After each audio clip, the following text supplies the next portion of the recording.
আসসালামু আলাইকুম প্রিয় দর্শক, আশা করছি ভালো আছেন। রানার পক্ষ থেকে সকলকে শুভেচ্ছা। দর্শক, বাংলাদেশে সাম্প্রতিক সময়ে যা হচ্ছে, যা ঘটছে, যা ঘটলো, আপনারা এটিকে কিভাবে দেখছেন?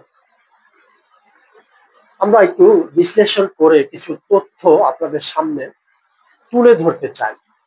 আমরা কোনো উম, নিজেদের বক্তব্য খুব একটা তুলে ধরবো না, কিছু ঘটনা, কিছু কথোপকথন আপনাদের সামনে শুধু পেশ করব। প্রথমত দর্শক, বাংলাদেশের ইতিহাসে বিভিন্ন সময় ক্ষমতাসীন রাজনৈতিক দলের ছাত্র সংগঠন হোক বা সেই সংগঠনের বিভিন্ন নেতাকর্মীদের পুলিশের সাথে একই সাথে হামলা চালাতে বা পুলিশকে সাথে নিয়ে অন্যদের উপরে আক্রমণ করতে, এমনকি গুলি চালাতে অথবা পুলিশকে গুলি চালানোর নির্দেশ দেওয়া, এই ধরনের ঘটনা অতীতে রয়েছে। প্রায় সকল সরকারের সময়ই এই ধরনের কর্মকাণ্ড রয়েছে। কিন্তু বাংলাদেশ সেনাবাহিনীকে বা সেনা সদস্যদেরকে কোনো রাজনৈতিক দলের নেতা কর্মীরা বলেছেন যে গুলি চালাতে বা গুলি করতে নির্দেশ দিয়েছেন, এমনটি এর আগে এই ধরনের তথ্য পাওয়া যায় না। বাংলাদেশের রাজনীতিতে একটি নতুন সংস্করণ এসেছে। হয়তো এটি তাদের নতুন বন্দোবস্ত, পুরাতন বন্দোবস্ত থেকে বেরিয়ে নতুন বন্দোবস্ত, হয়তো এটি একটি নতুন সংস্করণ। দর্শক, গোপালগঞ্জে এনসিপির যেই সমাবেশটি হয়েছে বা পদযাত্রা বা মার্চ টু গোপালগঞ্জ কর্মসূচিটি ছিল, সেটিকে কেন্দ্র করে গোপালগঞ্জে এখনো কারফিউ রয়েছে। গোপালগঞ্জের মানুষের স্বাভাবিক জীবনযাত্রাকে একেবারে কি বলবো যে বিনষ্ট করে দেয়া হয়েছে। গোপালগঞ্জ পুরুষ শূন্য হয়ে গিয়েছে। গোপালগঞ্জের ঘরে ঘরে তল্লাশি চলছে। শুধুমাত্র এয়ারফোর্স বা বিমান বাহিনীর কর্মীদের বাদ দিয়ে বাংলাদেশের প্রশাসনের সশস্ত্র বাহিনীর যত ধরনের বাহিনী আছে সকল বাহিনীকে গোপালগঞ্জে কাজে লাগানো হচ্ছে। নৌবাহিনী, সেনাবাহিনী, বিজিবি, র্যাব, পুলিশ। মানে ব্যাপারটা এমন যে ওই জেলাটি বাংলাদেশের বিচ্ছিন্ন একটি জেলা।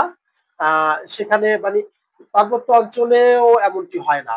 সেখানে সাঁড়াশি অভিযানের জন্য ওই জায়গাটি অবরুদ্ধ হয়ে আছে, কারফিউ দিয়ে সেখানকার মানুষকে সবাইকে ধরে নিয়ে আসতে হবে, অনেকটা এমনই। যাই হোক দর্শক, এই ব্যাপারে আজকে আর তেমন কিছু বলবো না, আমরা ভিন্ন একটি বিষয়ে কথা বলবো। এই কর্মসূচিটা উদ্দেশ্যে যখন তারা গাড়িতে করে যাচ্ছিলেন, তখন তাদের ভিতর থেকে কেউ একজন ভিডিও ফেসবুক লাইভে যান এবং সেই লাইভে তিনি যখন ছিলেন তখন তাদের মধ্যকার কিছু কথোপকথন চলে আসে। একটি 32 মিনিটের ভিডিও, সেই ভিডিওটি ভাইরাল হয়েছে। অনেকেই হয়তো দেখেছেন, অনেকে দেখেননি। কিন্তু সেই ভিডিওতে কি বলছিলেন তারা, কি ছিল তাদের কথোপকথন, আমরা যদি একটু সেটি নিয়েই আলোচনা করি তাহলেই আপনারা বুঝতে পারবেন। মাদারীপুরের এনসিপির তত্ত্বাবধায়ক রাকিব হাসান বলছে, আর কিছুর কি দরকার, একটা লাশ ফেললেই তো হয়। 2 মিনিট 24 সেকেন্ডে সেনাবাহিনীকে উদ্দেশ্য করে বলছে গুলি করেন, গুলি করেন।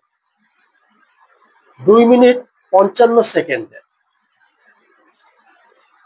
তারা বলছে যে তারা যেই গাড়ি বহর নিয়ে যাচ্ছিল, হয়তো সেই গাড়ির বহরের উপরে তখন হামলা হয়, গাড়ির কাঁচ ভেঙে যায়। তখন এই কারণে বলছে যে আমার পায়ে কাঁচ ঢুকেছে, আপনারা গুলি করেন না, তামাশা দেখছেন, গুলি করেন, গুলি করেন। আরেকজন পাশ থেকে বলতে থাকেন, সেনাবাহিনী কি প্রোটেকশন দিল আমাদেরকে, গাড়ির কাঁচ ভাঙলো, আমাদের উপরে হামলা হলো, তাহলে সেনাবাহিনী কি প্রোটেকশন দিল? তখন রাকিব আবার বলছে যে এরা তো কেবল এরা তাদেরকে বলেছিল যে তাদেরকে ফুল এক্সেস দেওয়া হয়েছে গুলি করার জন্য, তাহলে গুলি করছে না কেন?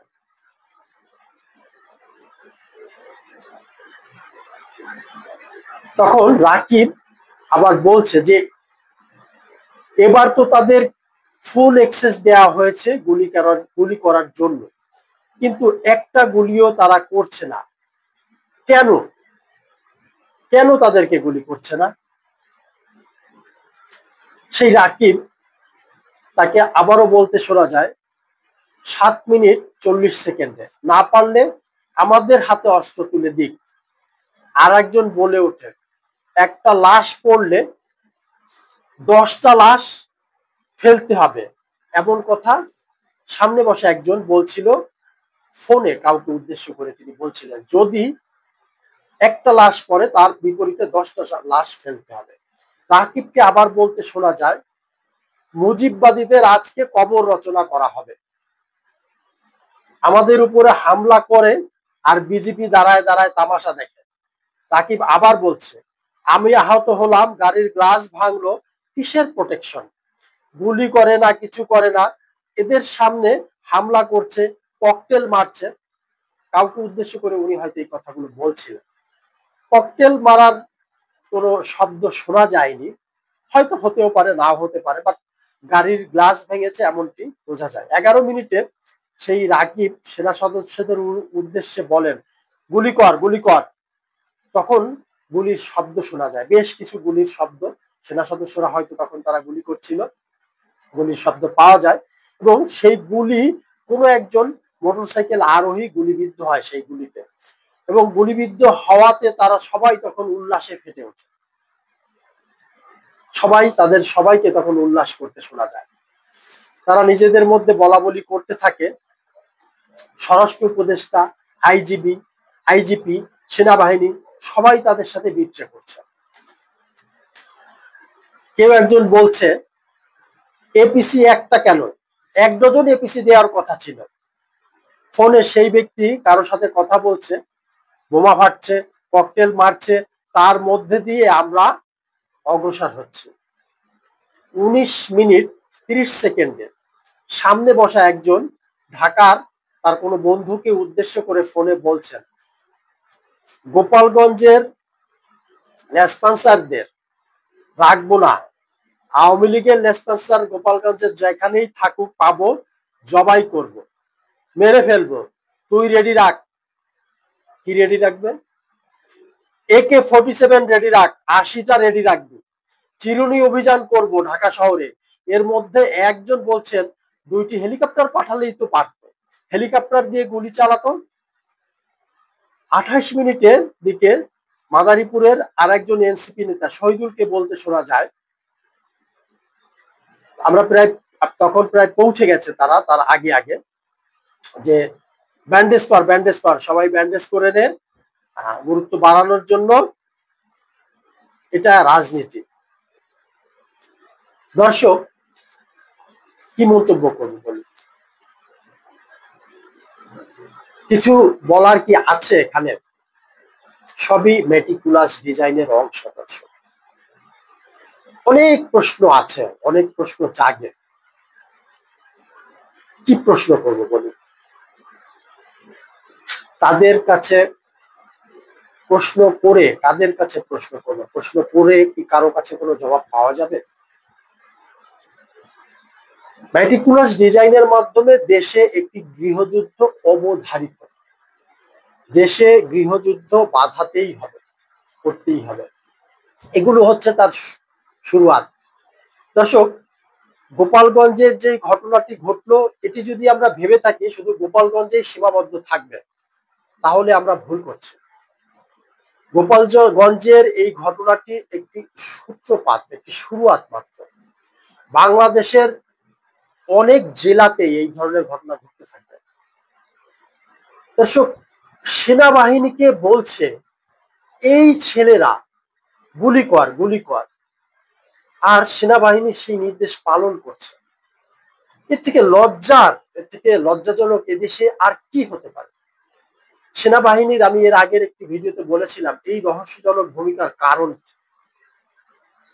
আসলে আমরা জানি না। সেনাবাহিনীর এই রহস্যজনক ভূমিকার কারণ, সেনাবাহিনী দেশের জনগণের বিরুদ্ধে গুলি করবে না বলে জুলাই আগস্টে গুলি চালায়নি।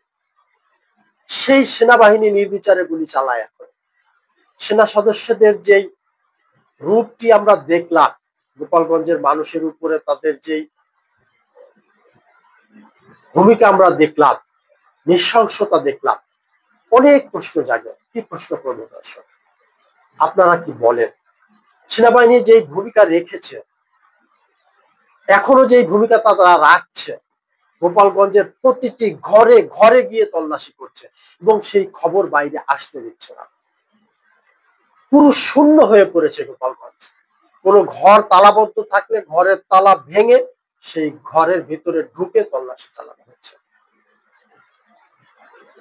৭১-এর হানাদার বাহিনী এই প্রক্রিয়ায় তল্লাশি চালিয়েছে বলে মনে করা হয়। সেই ধরনের একটি প্রক্রিয়া আবার ফিরে আসলো কিনা আমরা জানি না। দর্শক, আপনারা জানলে জানাবেন। এবং এই গোপালগঞ্জের পরিস্থিতি দেশের অন্যান্য জেলাগুলোতে যখন ঘটতে থাকবে, কি হবে তার পরিণতি? এই প্রশ্ন রেখে আজকের মতো শেষ করছি। দর্শক, ভালো থাকবেন, সুস্থ থাকবেন। দেখা হবে ইনশাল্লাহ আবার আগামী পর্বে। আজকের মতো আল্লাহ হাফেজ।